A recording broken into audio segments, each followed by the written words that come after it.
Yo, what's going on YouTube? It's DLloyd, and man, we are getting closer and closer to the official release of EA Sports College Football 25. We've seen the gameplay information. We are still eagerly anticipating Dynasty mode and the full reveal of what everything that mode has to offer. We've seen the devs say that if they had a guess, if everything was written out, all the features were talked about, the Dynasty mode will be longer. The write-up for Dynasty mode will be longer than gameplay.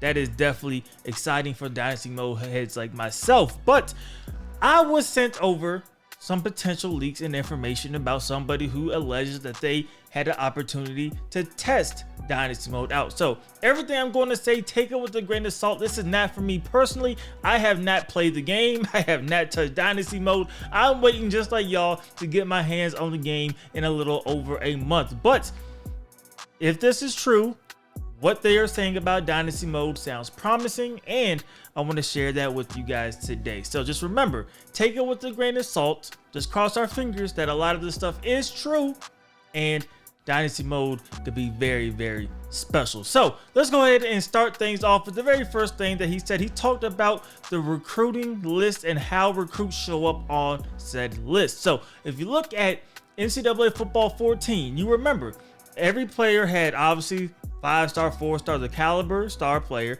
They had their height, they had their weight, but then you had information like 40-yard dash time, how much could you bench, how much could you squat, and you were able to sort by those categories as well. So, you know, at the end of the season, or even at the beginning of the season, depending on your recruiting style, you could just sort by 40 time and start looking for the fastest players and go after those guys. Well, apparently that could be no more. So what was said is now when you look at that recruiting list, you will only see name, height, weight, position, and interest level.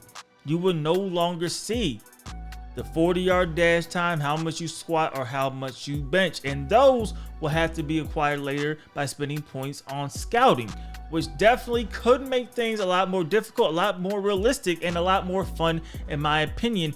Not having a true feel on exactly what everybody is, and you have to do some level of scouting. Don't have to make it tedious, but some level of scouting I think was going to be big.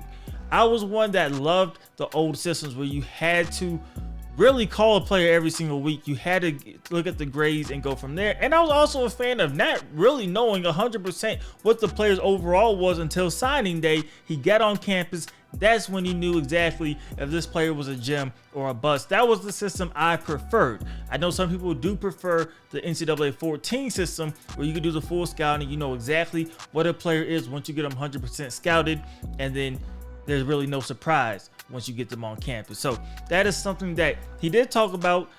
It could be interesting depending on how the scouting works, and it sounds promising. So moving on to the next thing he sent me, and that is about the potential return of actually calling recruits back again. Now, he did not specifically say in this leak, it was not written that you have to call recruits every single week, but just taking away some of the key words that he used in this paragraph, he said you're looking for them for the 3 main pitches in the first couple of weeks. You have activities on hard and soft pitching is in there as well, and it is a chore, which I don't think it's a chore for me, but it's definitely going to take some time. And you have to remove and reuse hours. So that sounds to me like you have to call those recruits again.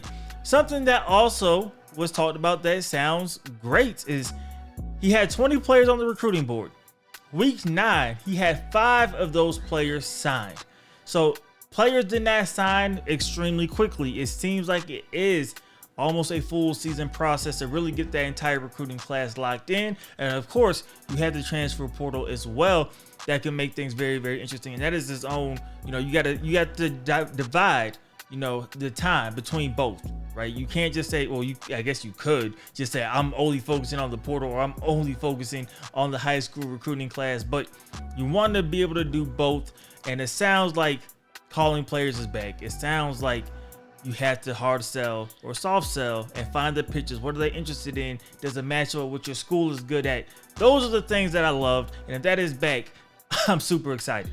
And the last thing that he talked about was that he did play a few games in Dynasty mode. So he's going to talk about gameplay as it regards to if it's different, how it plays out in that mode specifically, opposed to play now or online. So the first thing that he did mention is the Stadium Pulse feature. Now we did see that it is back. Pretty much looks like how it looked in NCAA football 06. You have the meter. The more fans you have, the louder, the tougher your stadium is to play, the louder you can get. And the louder you get, the more difficult it is for other teams. Now, he was on the road against Iowa, and he said it would do things like hide buttons. It showed completely wrong play art, which we did see from the gameplay. It messes with the kicking bar to where you can't point it in the right direction properly, which is definitely interesting. He also had a little note in there that said he was actually scared to hot route in Iowa because he will forget the buttons or not know where they will run and if it was the correct route or not. So that is very cool. You want to see those things implemented in the game. We know the composure system is there as well to make these things even tougher, but you want that to be the case. You want it when I'm on the road, tough place to play. It's going to be difficult.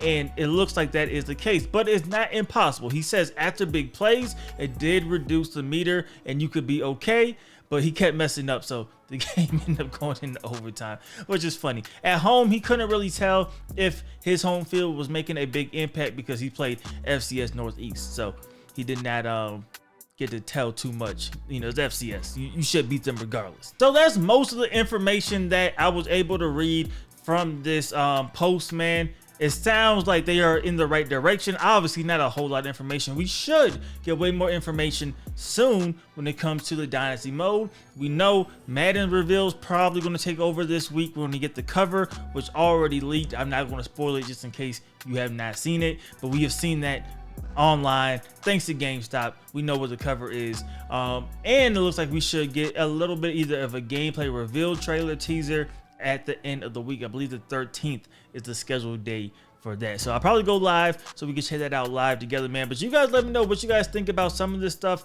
regards to Dynasty mode. Remember, take it with a grain of salt. It could be untrue. None of this could be true. Maybe this was fabricated. I don't know, but I'm excited, and maybe I'm just grasping for stuff, man.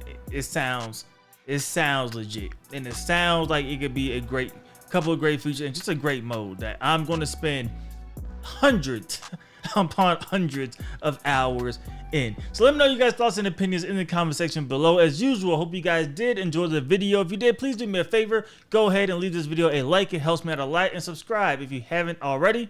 It's DLloyd. I'm see y'all next time. Peace.